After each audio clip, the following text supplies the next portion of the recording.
welcome to the recap of the 32nd round of the game shuffle.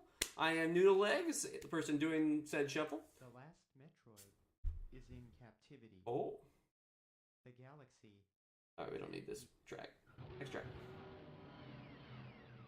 Here's down a little bit. Alright, so let's start off and we'll go from worst to best. Starting with number 7. This one was in 6th last time. Now is in 7th place. And that is the Lady Mon section from The Legend of Zelda Triforce Heroes. This is the worst section, and it took us 3 hours, 13 minutes, 10 seconds, 13 deaths. The reason this is so low is because of the levels leading up to the final boss, as well as the final boss wasn't that great either. So like the big thing with that, there was like a couple of different stages with the boss and everything. One of them was you're hitting stuff back to the boss, which is kind of cool, depending on like the different colored person. But this is definitely a boss that would work much better when you're playing with other people, but while you're solo, it doesn't work super well. Trying to figure out which thing it is in time, it just doesn't work super well. That in a combination, I just enjoyed Chain of Memories. Now that I've figured out the whole slights thing, it's a completely different game for me, to be honest. A lot more fun now. But that also finishes Triforce Heroes. At the end, we'll go back and we'll do like a boss and dungeon ranking. But the whole game as a whole took me 13 hours, 34 minutes, 42 seconds, 34 deaths total. So we're done with Triforce Heroes. At the end, we'll go back and we'll just go through the bosses and everything. But that's it. And we are on to Legend of Zelda Spirit Tracks. I was experimenting with the Zelda Shuffle to see if it was going to be possible to do stuff. The mic is the big issue here. So I will try it on emulator, that way just to see, that way I can stream it. So I would rather just be able to stream all the games, personally. So we'll just see if it works. If it doesn't, I'll go back to play on handheld. If it does, awesome. And that'll be the first thing we play next, because it's there. So we'll be looking forward to that. First split of Spirit Tracks, which is the Tower of Spirits 1. There you go, it's like an intro, all that kind of stuff. We get all the stuff. Alright, next we have, in 6th place, this was in 7th, moving up to 6th. A surprise to no one, it is the Ursula section from Kingdom Hearts Chain of Memories. Ursula was an interesting, not my favorite fight in the game, absolutely not. This whole section took me, let's see what the amount is here, 1 hour, 47 minutes, 15 seconds, and 4 deaths. So I did better on this one than I did like the previous ones. Especially like better than, I did a lot better on this than I did against Lark Scene. We had a surprise Riku fight at the end against Riku Replica. I did not expect it all. I tried it once and I was like, oh, okay. So I went ahead and added that death to the next round because it's against Riku Replica. I just had no idea it was even coming. We'll probably rewatch the segment. That's the next one is Riku Replica. Ursula was an okay boss battle. As you can see it on there. The fact that you have to do tentacles constantly is really annoying. But having slides for it really does make a huge difference. Let's move on. So this one was moving from 3rd down to 5th. We have the Road to Athens and Athens Town Square from God of War. I think this was a very strong round. Literally the top 5 are all ones that are like immensely enjoyed. And I think the biggest one holding this back is that we are not in the big meat of the game, and it still kind of feels like we're in tutorial stages. And I would like to keep moving. Thankfully, this is the first God of War one that we were actually able to stream. That's super exciting. We're very excited about that. But we did a lot of stuff. We did a lot of like Gorgon and Phoenix feathers and all that stuff. We did all that kind of thing. Mess with some ballista, stuff like that. I think we're definitely the weakest section of this game, and it'll get better as we go. I'm completely aware. The next one is going to be the Rooftop of Athens and the Temple of Oracle. Temple of the Oracle is when it starts getting really good, because after that we're going, the round after that will be the Desert of Lost Souls. We're getting to Pandora's Temple, and all that stuff is awesome. Road to Athens and Athens Town Square was also just really short. So the previous one, to give you an idea, was about an hour and a half, and this one was only 33 minutes, which is not, it's just really short compared to the first round, which makes me sad. But Rooftops of Athens, Temple of the Oracle, that's our next section. Moving on to, in 4th, so this was actually 1st last time, and now it's moved down to 4th, and that is the section we just finished, Arkham Knight's Return to Chinatown Penthouse and Protecting Ivy's Plants. So the first part, fantastic. You have the whole thing, you have the Death of Oracle, all that stuff. I mean, wow. really powerful. Really, really powerful. It's hard. Man. And I think a lot of this felt, I mean, obviously it's bloated because I kept going to non-stuff, but compared to like the stuff on Stag's airships and everything, I think this is just a combination of the top three being really, really strong, and this one I'm just not enjoying this one as much. Honestly, the only moment I really think stood out here was Barbara Gordon's death, and that really does hit hard. But that is not enough to elevate it over these three standout ones.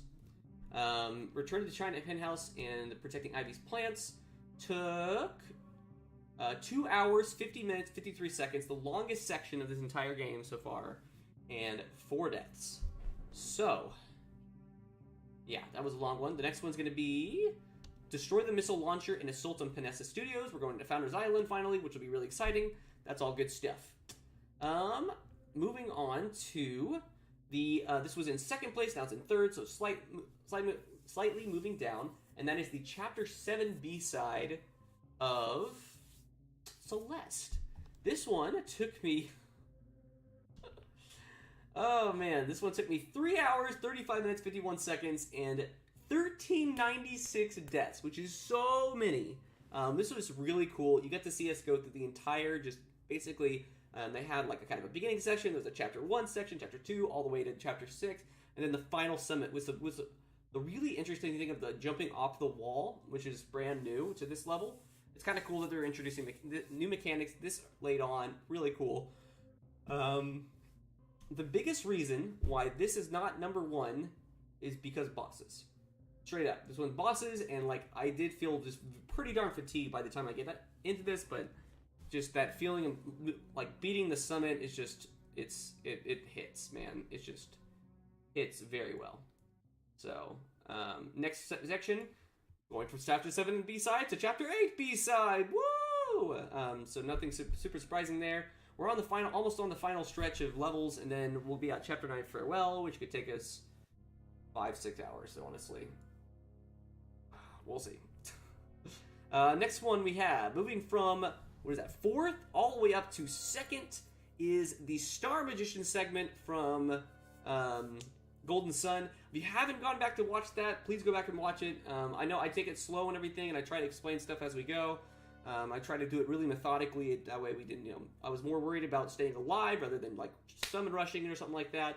But it's a really cool fight. You can see the Star Magician has different like companions with him that do different things. The biggest one, the ones that really do the most damage are the Guardian Ball that protects the Star Magician. He can't do any damage, and the Recovery Ball, which constantly heal him. And it just end up being where we end up getting a bunch of Thunder Balls, which just do a bunch of thunder and wind damage. And we have to basically almost double heal every turn, and the other 2 people are doing damage, we just took it very slow, methodical, which is exactly what we needed to do. Pretty darn cool though. We killed it though. Like we did first try, which is awesome. We had 1 death in there. That was like just a part of it. It was not a wipe. I'm not counting wipes. Counting that would be like 4 deaths, which I don't think I got. I might have gotten 1 wipe on this whole game. Magma Rock might have been a wipe. I don't know. But that took us 52 minutes, 39 seconds, 1 death. And I think a solid 20 minutes was just that super boss, honestly. But I really like that. And we're going from here on to Sentinel, which is another super boss. We have 3 more super bosses before the end of the game, which for me, I love super bosses. I think they're really awesome. Especially we had to like really go out of our way to prepare for it, which is, that it's that much sweeter that we are able to do that. And number 1, this was in 5th. Moved all the way up to 1st. And that is the Mother Brain segment of Super Metroid, finishing out Super Metroid. This segment took us 19 minutes, 7 seconds. We did this first try, which is huge for me. I especially like the part where you're shooting into the tank, which I've never liked that section with all this little circles coming at you. I've never liked that from Metroid. Never liked that for Super Metroid. But I actually completely decimated that, and that felt so good. The actual fight against Mother Brain, what's walking around, sending you the different attacks, and the escape sequence. Metroid's escape sequence just worked for me. I love just that scrambling feeling at the end where you beat it. And we saved the animals at the end, which is awesome. Super happy about that. We're also done with Super Metroid. Super Metroid is a total Only actually took me 6 hours, 18 minutes, 11 seconds. I think that might be the fastest I've ever been in the game, 100%, honestly. And only took me 2 deaths the entire game, which is awesome. We're moving on to Metroid Fusion next, which will be the last game we play in the shuffle next time, unfortunately, because of how much we enjoy doing this one. But we're gonna we will literally play until we hit Arachnus X, wherever that is. I don't know. I just wrote down the boss order, so we'll just see whenever we get there, straight up. And yeah, let's go through now. Let's see. Let's go through now. Let's get some boss rankings and stuff like that. Let's start off the one we enjoyed the least, and we'll move up to the other one. So Triforce Heroes, we can go through the bosses here, and I'll try to do a little description on them real quickly. So in 8th place, starting at 8th, we have the Moldorm. Moldorm works the same way as it does in every other game. You hit its tail. The only difference on this one is that it has like raises and lowers itself based on the color and things like that, and just it's that whole just totem gimmick that didn't work for me. Next one is Margama. You're throwing a bomb in its head, and that's 7th place. 6th place is Argus. 5th place, Blizzagia, which is like an ice snake. That one was pretty cool. 4th, the Lady's Pets. I enjoyed this more. 3rd one, Stall Champion. There's not much to say on these. It's just totem gimmicks the whole time. 2nd place is the last boss, and 1 is the really cool thing with the Prismantis with the 3 different sides. That one was just out of this world awesome. And your dungeon rankings here, we have in last place, we have the 3rd dungeon. 8th place, the Fire Temple. Hated the Fire Temple completely. 7th place, I put the 1st dungeon, the Forest Temple. This super basic, nothing else to it. Wasn't really vibing with the game at all. Never really got there at the end. I thought it would. 6th, we got the Sty Temple, which is the last one, close to it. I don't know. It's around the Sky Temple, 7th one, last one. I don't remember. 5th one, the Water Temple. 4th, Ice Temple. 3rd, Sand Temple. 2, the Lady's Lair, and 1, the Grim Temple. Grim Temple, easily my favorite. I actually enjoyed that one quite a bit compared to the others. So there's Triforce Heroes. To be honest, I just want to be done with this game. I'm not 100% in this game. I know I wanted to 100% every game, but I can't. I cannot. I don't like the game. I really just don't. It is easily the worst Zelda game I've ever played in my life. And that includes a game I literally took back to the store, Age of Calamity, because I didn't like it. So I would rather go rebuy Age of Calamity than ever touch this game ever again. I don't like it. Let's move on to a game I do absolutely love, and that is Super Metroid, which is all on the channel. Should all be on the channel. Maybe 1 or 2 parts are missing from when I switched over from Twitch and lost all my stuff.